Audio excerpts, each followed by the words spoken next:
All right, and thank you for tuning in today. My name is Shelly Harrison. You are watching the National Veterans Radio Show.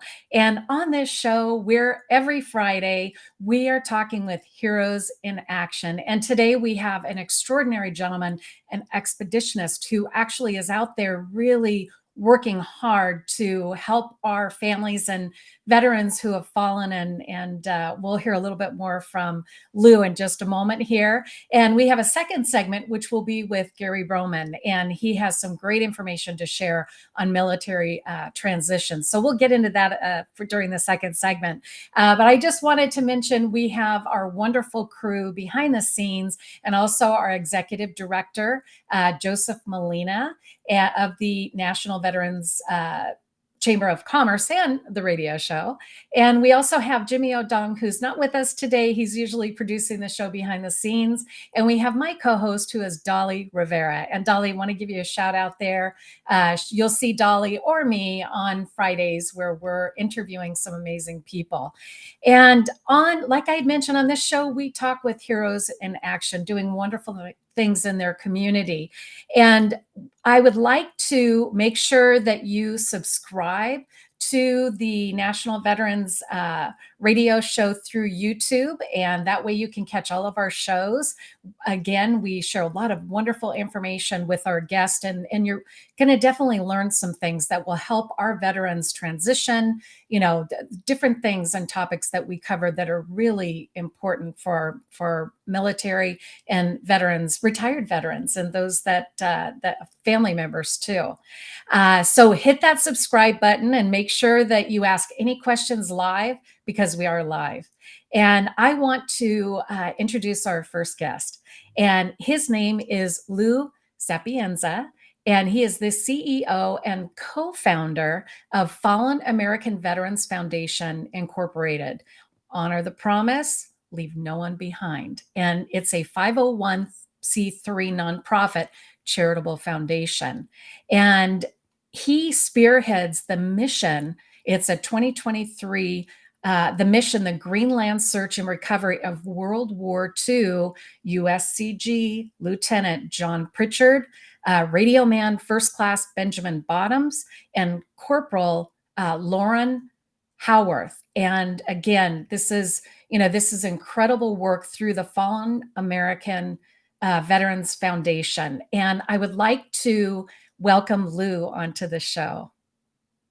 So much, Shelley. It's an honor to be here. Hi, Lou. I'm so happy to have you here. And you and I had the opportunity to talk by phone too. And I think we could have talked for hours, because you're doing such extraordinary work. And tell us a little bit. I know that you have a lot of family members that served. And this is, a work of compassion that you're doing, as well as creating this foundation, being a co-founder. So let's start there. Let's talk about how did this all start with the organization? Well, first, I just want to say that I am not a veteran, but what I'm here is support of veterans and their families. What we do is investigation, search, and recovery of U.S. military personnel missing in action around the world. The Defense Department says we've got 83,000 MIAs from World War II forward that are still missing. They also say that just 33,000 of those men and women are deemed to be recoverable. And for me, I became involved because of my previous experience. We recovered a World War II plane that was 268 feet straight down in solid ice on land, not underwater, but it was on a glacier in Greenland. And we successfully found that, developed a way to go down the 268 feet, open a cavern around the aircraft, disassemble it, and bring it back. And it's been restored, and it now flies. So that kind of gave us the street credibility to be able to do these things. And I was approached Right. by the Defense Department and then the Coast Guard to do additional work for them. In fact, Yeah. we're still working in Greenland. We're just 25 miles away from that site now, where we have this J2F4 Grumman duck with Lieutenant Pritchard and Radioman First Class Benjamin Bottoms and Corporal Yeah. Howard. And somewhat similar circumstances. We're trying to get up there next month. We're still trying to raise the additional monies that we need to do. We're For working the out expedition. the Yeah. expedition. We're working outside the Defense Department and the government. We're doing this all with private funding. So Yeah. it's a bit of a challenge, and we're trying to build an organization that can do that. But in the meantime, we're still looking to fund the rest of this expedition so we can get out there late next month. Yeah, we're having comments come in. Thank you, Lou, for bringing our heroes home. Thank you for what you do for our fallen heroes, and just a lot of thank yous for the work that you're doing, Lou. And I know that for what you do, the backdrop that you have is it's actually Greenland. It's a photograph that you took. So can you share a little bit about that with us? Because I know it also has to do with National Geographic. That particular photograph I took from my hotel room in Kulisuk. We'll do a plug for the Hotel Kulisuk, room 121, right out the window. Wow, what a view. Yeah. It is. And it's very remote. I think they only have about 30 rooms there. It's a dirt airstrip with dirt roads. There's somewhere in the area of about 300 people in that village. Yeah. During this, they get one flight a day that usually comes over from Iceland, and we use that to stage our operations. And then we travel about 120 miles down the coast, either by ship or by helicopter, to get to our site and work the site. And we'll be out there Yeah. anywhere from 6 days to 3 months, depending Gosh. upon what our funding is like. But right Yeah. now we have 2 missions side by side. We have the Grumman duck, and then 25 miles away we have a C-53 transport plane with 5 men on board. The plane went in under similar circumstances as the Grumman duck. In fact, the Grumman duck was out rescuing people off a B-17 that was looking for the C-53. So it was Wow. quite an involved thing. And we know that the I people in would the imagine. we know Yeah. that the people in the C-53 survived. There was radio contact with them. They were told to pop flares at 2200 and 2400 hours. The flares were seen. They were seen on a particular heading. But because it was in November and the weather was bad and they didn't have the type of snowmobiles and that type of thing that we have now, nobody was able to get to them, and they either starved or froze to death or both So out they there. perished. Yes, Yeah. so they perished. But we have, we know where that heading is. We know how fast the ice is moving, and we Yeah. have a pretty good idea of where they are. But we think that they're about 250 to 300 feet down inside the ice sheet. But it is something that we can find and that we It's can recoverable. Yeah.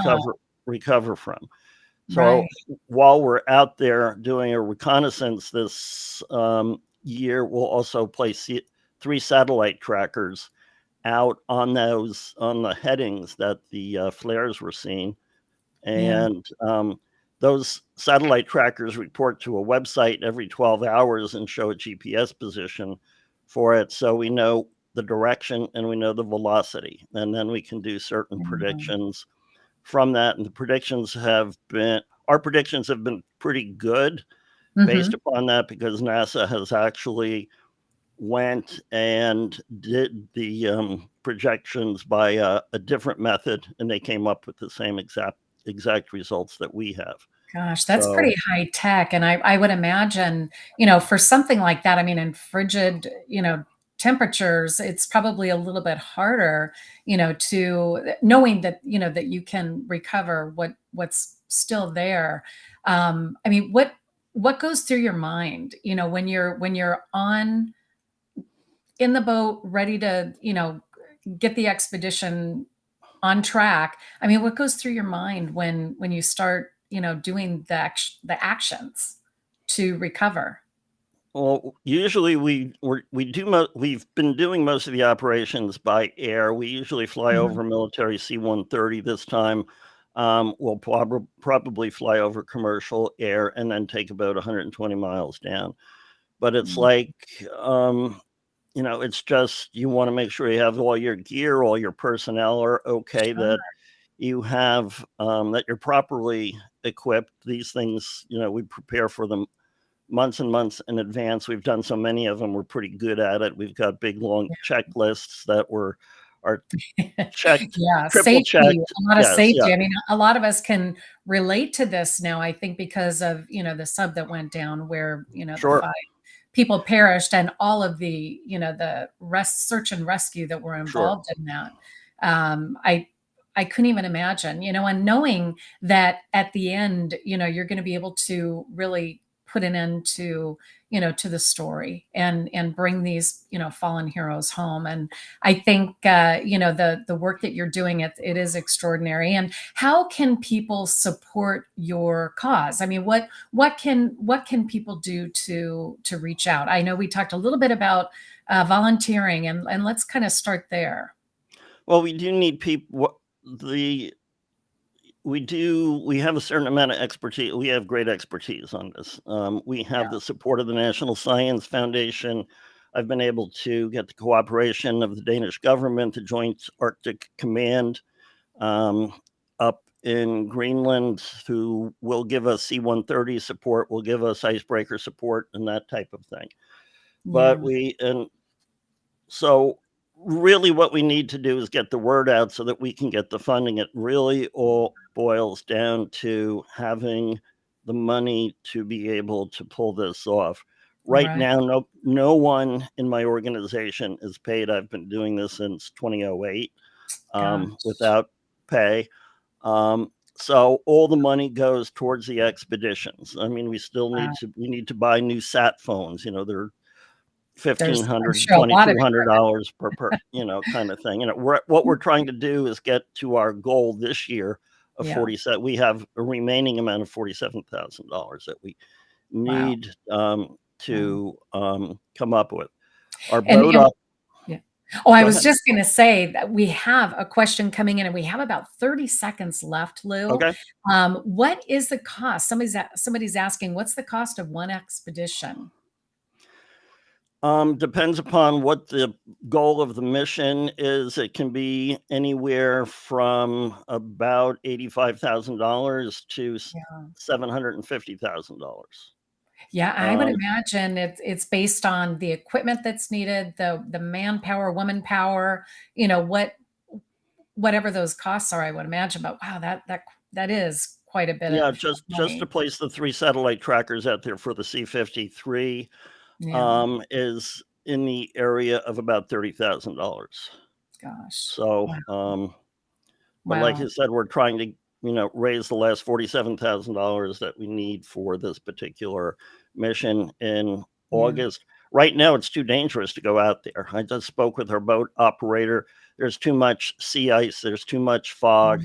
yeah, I He would won't go imagine. down there unless he takes a second boat will come down. One of the Inuit hunters. It's prime Mm. hunting's for seal and that type of thing. So we pay him to go down, but he wants to be extra safe. So he said, "Hey, you Oh, want to of come down course. with us?" And then Yeah. we're there for each other's safety, kind of thing, while you're hunting, Yeah. and we're sailing down the coast because the boats generally are small if we're not using military icebreakers and that type of thing, which we will not Yeah. be doing this time around. Wow. Well, Lou, we want to again applaud you for the work that you're doing since 2008 and volunteering. And, if folks want to reach out to you, we'll make sure that we put the website in the show notes. And we absolutely want to thank you. And maybe when you have the next uh, find and it's completed, the expedition is completed, mission accomplished, we would love to have you back on the show to talk about it. And again, thank you so much for being on the National Veterans Radio Show. Wonderful. Thank you so much for having me. Yes. Well, definitely. And have a wonderful weekend, Lou. And we'll stay in touch. Okay. Thank you. Thank you. All right. Thank you. Thank you. All right. Well, we just finished an interview here with Lou Sapienza. And if anybody is interested in learning more, please feel free to just check out the YouTube video that will be up and running on our channel. And the next segment, which is actually going to be with Gary Roman, we're going to be talking about some pretty interesting things that are related to veterans and transition for our military. So I would like to invite Gary onto the show. Good afternoon. Good to be here with you. Hi, Gary. How are you? Doing outstanding. Outstanding. Good, good. And I know we're going to be talking about how employers can benefit from hiring those that served, and also for employers, the best ways to support your veteran employees. So why don't we, if we could just start with the first topic, which how employers can benefit from hiring those that serve. Let's start there. Well, over the last several shows that I've done with you all, I've kind of focused from the veteran, military veteran perspective. So today I want to focus on the employers. And I think it's more than just saying thank you for your service. I think it's about taking action and looking at ways to help veterans as they begin their civilian career. Now, what do veterans bring? What's the benefit of hiring a veteran? Mm-hmm. Well, there's probably about four things that I think are key. One is their adaptability. They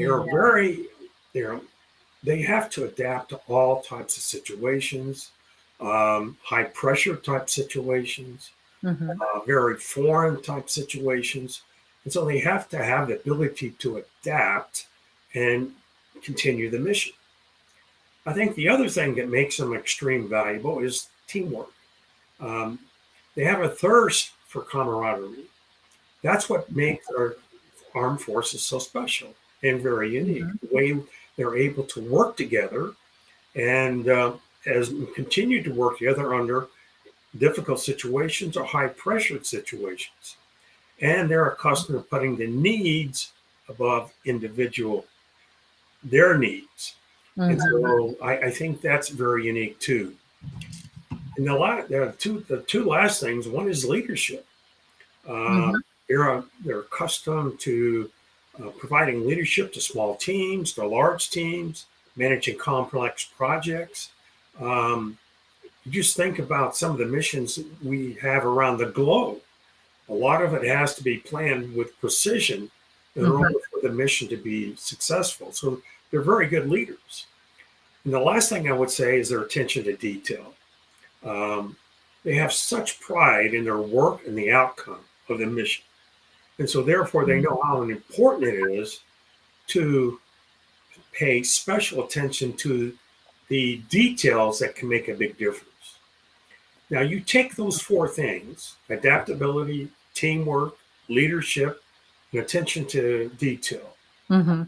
Now, what if we look back at the pandemic, what did we go through during that period of time?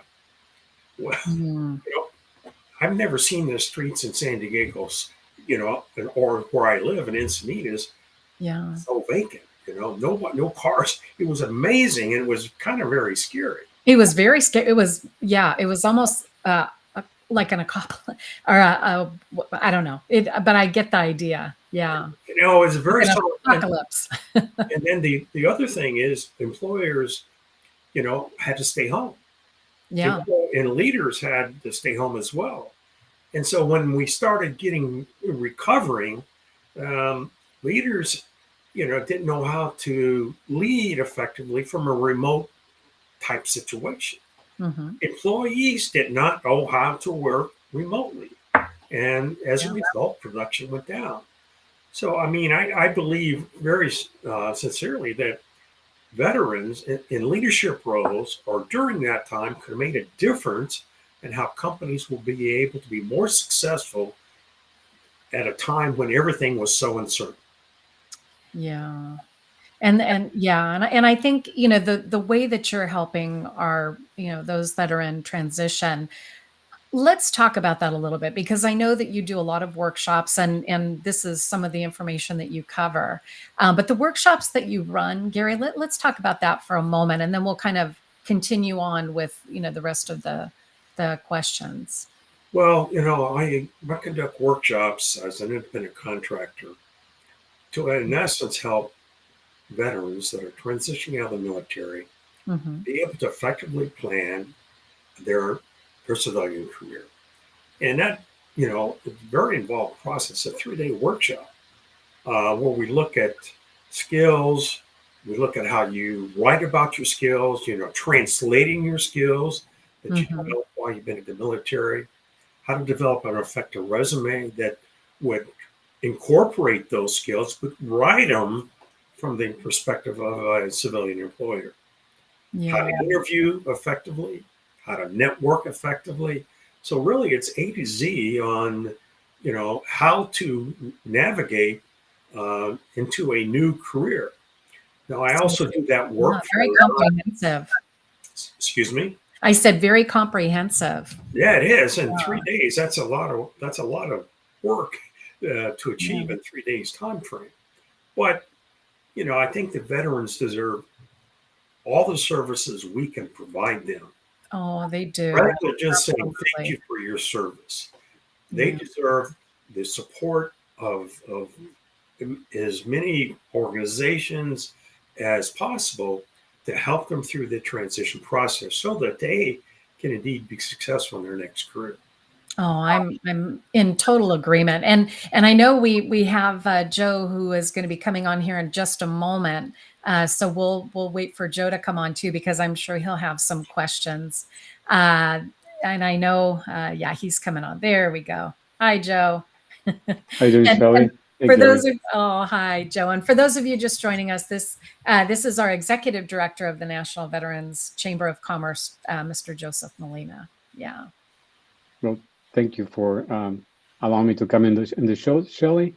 It's Oh, really we're a happy to have pleasure, you. and I'm very happy to see Gary in doing this segment on transition Yeah. because he's right. One of the challenges that every veteran faces, it could be at different degrees. It may be a 1% or maybe 100% level of difficulty, but for the most part, every veteran feels like they are on their own, struggling on their own.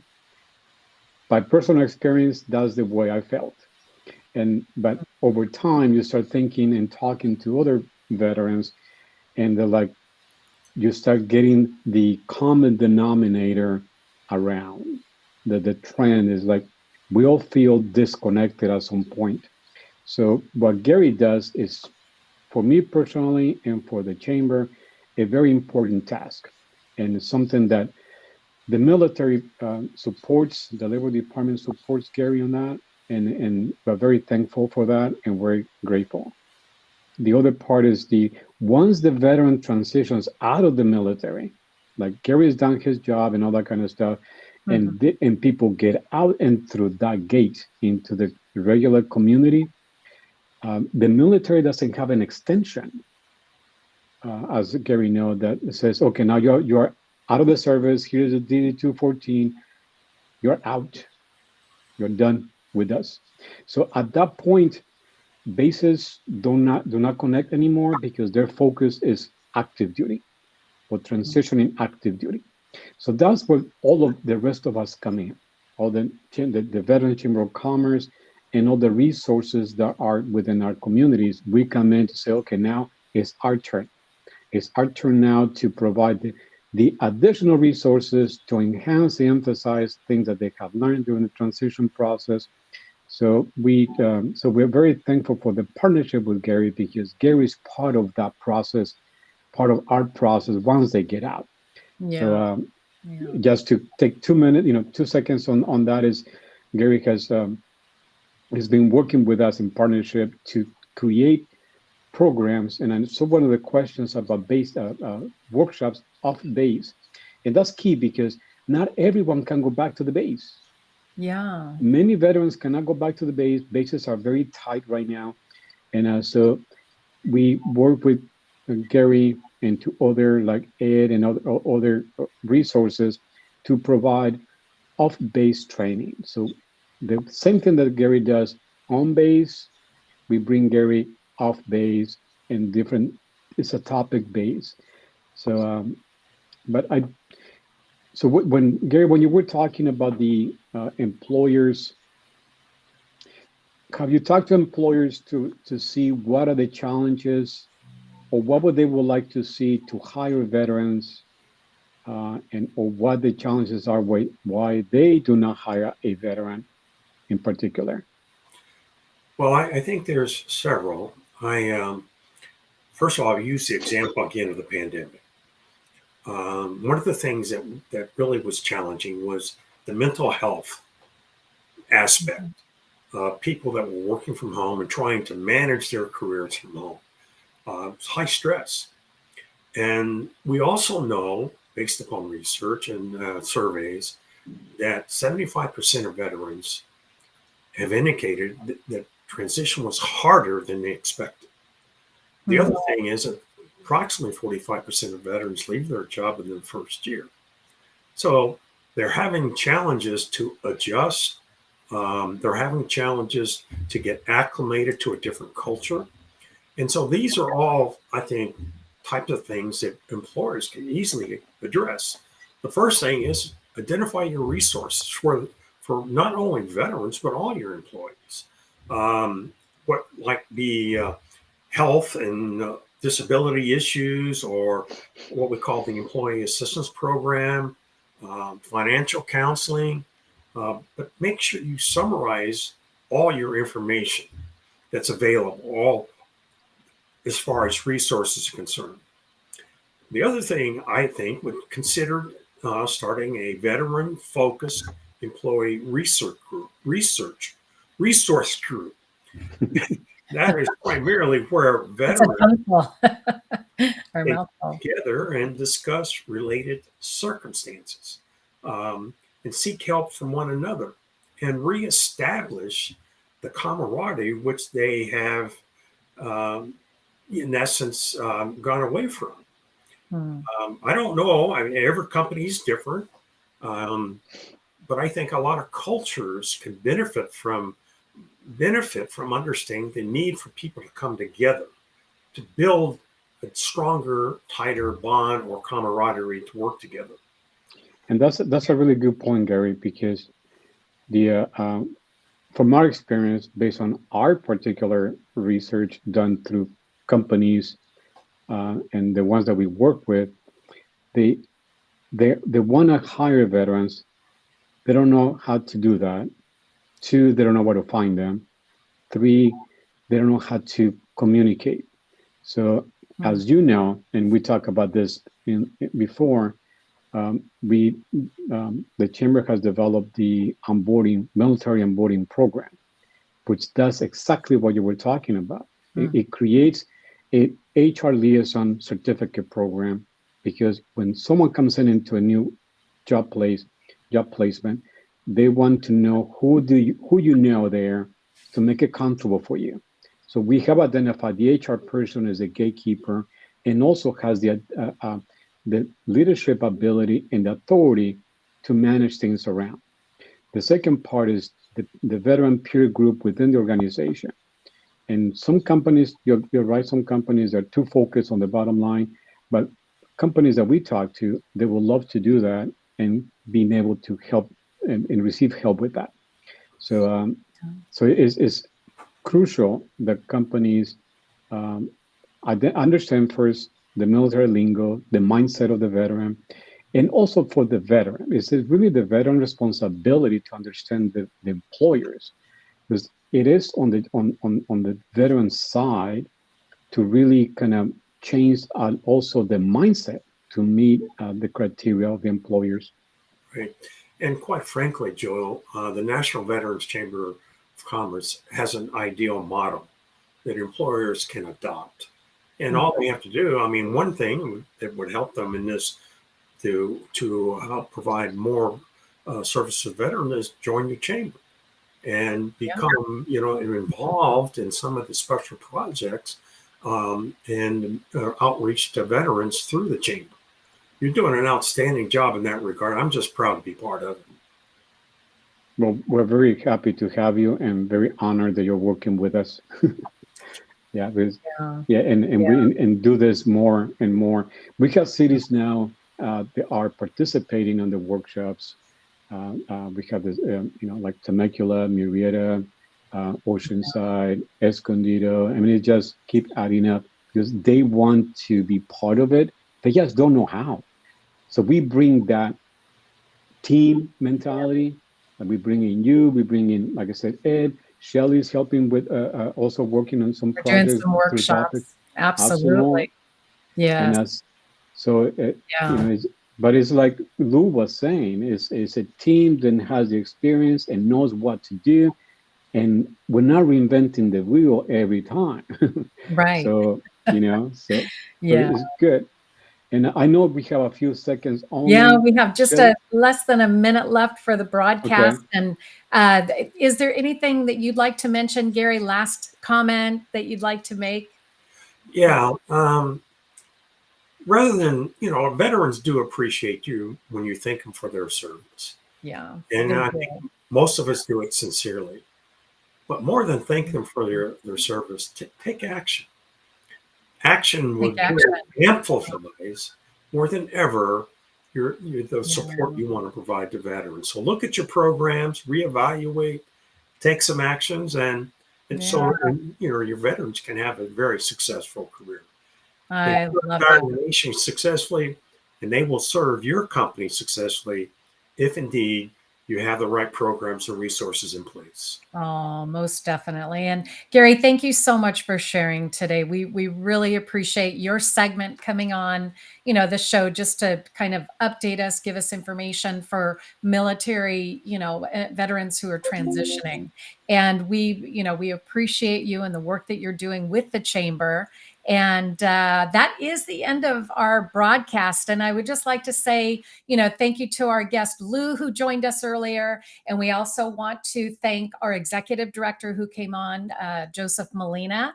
And of course, you saw Gary Roman, who just left the studio. And again, we want to thank you. Subscribe to the YouTube channel for the National Veterans Radio Show. And thank you for being with us today. And we will see you next time. Bye-bye.